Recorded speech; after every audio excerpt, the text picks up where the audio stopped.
నమస్తే, నేను మీ Gopi. Welcome back to our channel. ఈరోజు మనతో వచ్చరికి సీనియర్ జర్నలిస్ట్ జగదేవ్ గారు ఉన్నారు. సార్ నమస్తే. సార్ నమస్తే అండి. సార్, కళ్యాణ్ రామ్ గారి మూవీ సీట్లో ఒక భారీ అగ్ని ప్రమాదం జరిగిందంట. సో ఆయనకేమన్నా గాయాలైనాయా, లేకపోతే దెబ్బలు ఏమైనా బాగా తాగాయా, లేకపోతే ఎన్ని కోట్లు ఆస్తి నష్టం జరిగి ఉంటుంది సుమారు? కళ్యాణ్ రామ్ గారు, నందమూరి కళ్యాణ్ రామ్ గారి గురించి మనం కాసేపు మాట్లాడుకుని దాంట్లోకి వెళ్దాం. ఎందుకంటే ఆయన అసలు మీరు అబ్జర్వ్ చేయండి, మనిషి చాలా బాగుంటాడు. వయసు కూడా 40+, కానీ యంగ్గా మెయింటైన్ చేస్తాడు. ఆయన డ్యాన్స్ బాగా చేస్తాడు, పెర్ఫార్మెన్స్ బాగానే ఉంటుంది. ఇంకో గొప్ప విషయం ఏంటంటే నందమూరి తారక రామారావు అనే మహానుభావుడు వీళ్ళందరికీ ఇండస్ట్రీకి రావడానికి కారణం మూల పురుషుడు ఆయనే కదా, తాతగారు. సో ఆయన ఒక చరిష్మా, ఆయన ఒక ముద్ర వేసి వెళ్ళిపోయాడు తెలుగు సినిమా ఇండస్ట్రీ కానీ రాజకీయాల్లో కానీ, లేదా తెలుగు వారి కుటుంబాల్లో నందమూరి కుటుంబం అంటే ఒక ముద్ర వేసుకుని వెళ్ళిపోయాడు ఆయన.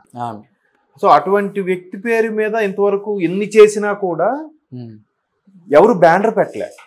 బట్ కళ్యాణ్ రామ్ మాత్రం బ్యానర్ పెట్టారు. అంటే కళ్యాణ్ రామ్ గారు, జానకి రామ్ గారు ప్రొడ్యూసర్, హరికృష్ణ గారి పిల్లలు, ఎన్టీఆర్ ఆర్ట్స్ అని.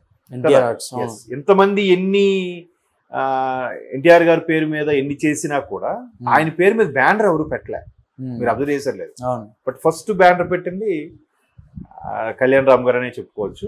అతను ఒక్కడే అనుకుంటా ఫస్ట్ మూవీ, అది కూడా ఎన్టీఆర్ ఆర్ట్స్ అనుకుంటా. అది పెద్దగా ఆడలేదు సార్, సినిమా ఆడలేదు, హిట్ అయింది, మ్యూజికల్ హిట్. అతను ఒక్కడే. తర్వాత వచ్చిన ఆడలేదు, అభిమన్యు వచ్చి ఆడలేదు. ఇది ఇంకా తర్వాత నుంచి కూడా ఇప్పుడు అతను ఒక్కడే నుంచి సినిమా నుంచి కూడా కళ్యాణ్ రామ్ గారిని అబ్జర్వ్ చేస్తే యంగ్ సురేంద్ర రెడ్డి గారిని పరిచయం చేసింది మరి ఆయనే, అంతే కదా.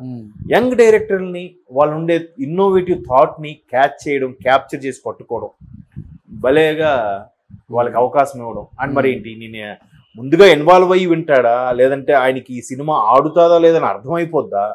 అనిల్ రావుపూడి ఆయన అవకాశం ఇచ్చాడు, అంతే కదా. పటాస్ బ్లాక్ బాస్టర్, అతను ఒక్కడే కూడా మ్యూజికల్ హిట్. ఏబీ సెంటర్లో ఆడింది కానీ సి సెంటర్లో ఆడలే. ఆ టేకింగ్ అలా ఉంటది, అర్థమయ్యేది.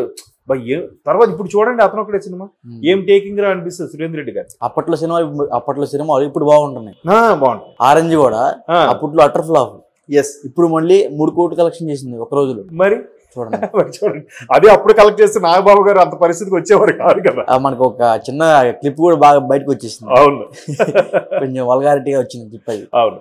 అయితే అట్లాంటి వ్యక్తి అసలు మొన్న డెవిల్ మూవీ చూసారా, సూపర్గా ఉంటుంది సినిమా. అవును, ప్రతిది కూడా అసలు ఆయన అదే అనిపిస్తుంది. అలాగే ఇప్పుడు ఈయన కూడా ఎప్పుడో ఒక 5-6 years బ్యాక్ తీసిన హీరో మ్యూజిక్ డైరెక్టర్కి మళ్ళీ తెర మీద తీసుకొచ్చి ఆయన చెప్పే స్టోరీ లైన్ని మళ్ళీ ఒక ఇన్వెస్టిగేషన్ పర్పస్లో ఒక సిబిఐ బ్యాక్గ్రౌండ్ స్టోరీతో ఒక కథ రాసుకొచ్చారు. మరి ఈయనకి అంటే ఈయన అట్లా ఊహల్లోకి వెళ్ళి ఊహించుకొని ఇట్లా తీస్తే బాగుంటుంది, ఇలా అయితే సినిమా జనాలకు రీచ్ అవుద్దు అనుకుంటాడేంటో. కానీ నిజంగా మా కళ్యాణ్ రామ్ నాకు బాగా నచ్చుతారు, అంటే నా పర్సనల్ ఒపీనియన్. సో అట్లా మళ్ళీ ఎక్కడ ఎంత హంబుల్గా ఉంటాడు మనిషి, ఎక్కడ ఒక పలానా ఇష్యూలో ఈయన పేరు అనిపించిందని కానీ, పలానా పబ్కి వెళ్ళాడని కానీ, లేదా ఒక పెళ్ళిళ్ళ ఫంక్షన్కి వెళ్ళి ఆయన హల్చల్ చేశాడని కానీ ఎక్కడా ఉండదు. ఒక ఫ్యామిలీ కూడా విషయం కూడా బయటకు రాదు. మీరు అబ్జర్వ్ చేయండి.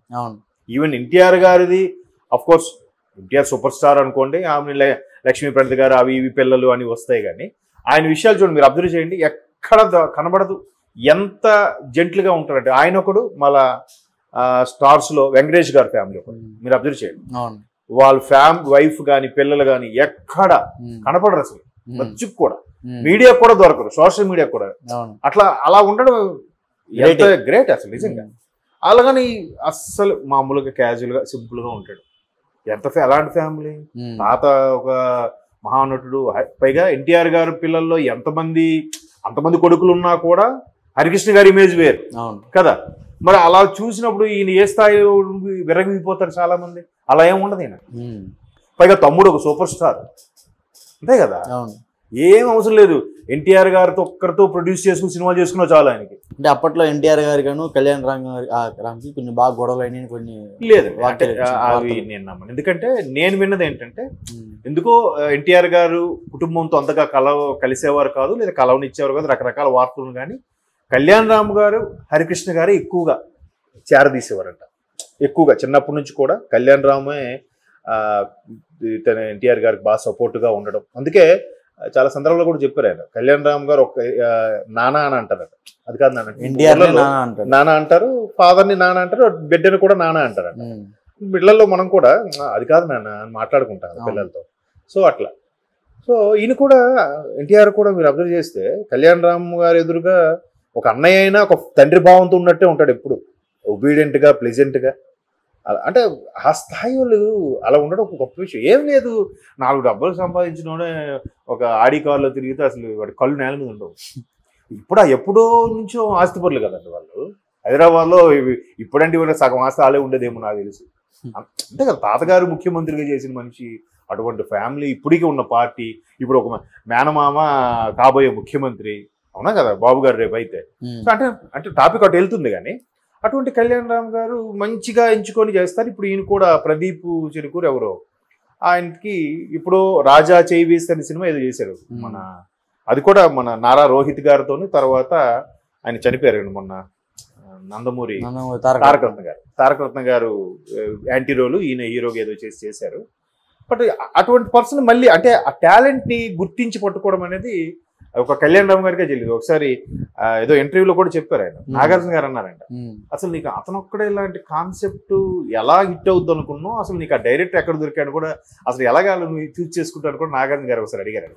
అట్లాగా మనీ ఒక్కొక్కడికి భగవంతుడు ఒక్కొక్క శక్తి ఇస్తాడు, ఒక్కొక్క థాట్ ప్రాసెస్, ఒక్కొక్క విజువలేషన్ వేరేలా ఉంటుంది.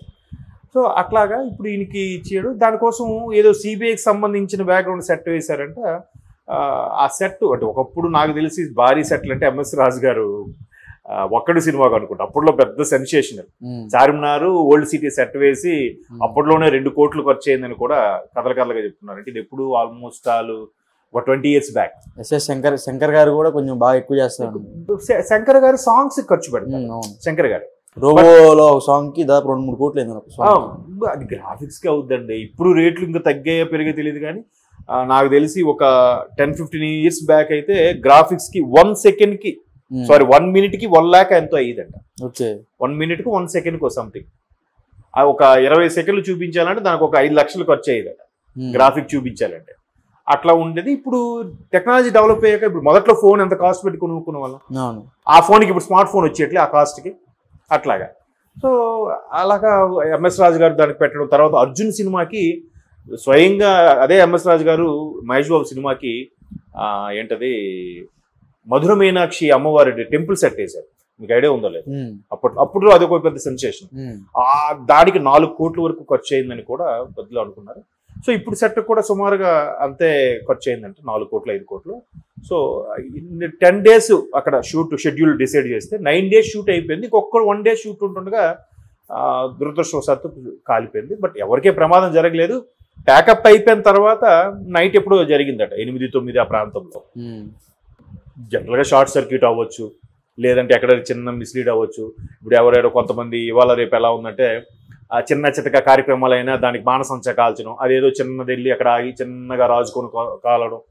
కొన్నిసార్లు ఏమవుతుందంటే పైగా ఎండలు కూడా బాగా ఉన్నాయి కదా, ఎండలు బీభత్సంగా ఉన్న నేపథ్యంలో కొన్ని ఎసెన్స్ ఏమైనా అక్కడ ఉండిపోయి ఉంటే సెట్కి సంబంధించిన కానీ పెయింట్లు లాంటివి అనుకోకుండా ఆ వేడికి ర్యాపిడ్ అయ్యి ఫ్లేమ్ లాగా రావడం ఎక్కువగా షార్ట్ సర్క్యూట్ వల్ల జరుగుతుంటాయి. అలాంటి కూడా జరుగుండొచ్చు. దురదృష్టవశాత్తు ఏం జరగలేదు. మేబీ ఇవాళ రేపు ఇన్సూరెన్స్ కూడా చేయించుకుంటున్నాయి చాలా వరకు. మరి వీళ్ళు చేయించారో లేదో, సెట్కి బాగా తీసేస్తాం కదా ఇవి ఇంకొన్ని రోజులు వేరే వాళ్ళు వాడుకుంటారు తర్వాత తీసేవచ్చి అనుకుని ఉండొచ్చు. మరి చేయించారో లేదో, కానీ ప్రాణ నష్టం జరగలేదు బై గాడ్ గ్రేస్. దాని మీద ఎంతో రెంట్ తీసుకుంటారు, ఆ తర్వాత ఎలాగా సెట్ పీకేయాల్సిందే. ఆల్మోస్ట్ 9 days షూట్ అయిపోయింది కాబట్టి ఇంక టెన్షన్ పడాల్సిన లేదు. మెయిన్ ప్రాణ నష్టం జరగలేదు కాబట్టి ప్రొడ్యూసర్ గారు సేఫ్. అది okay sir, thank you sir.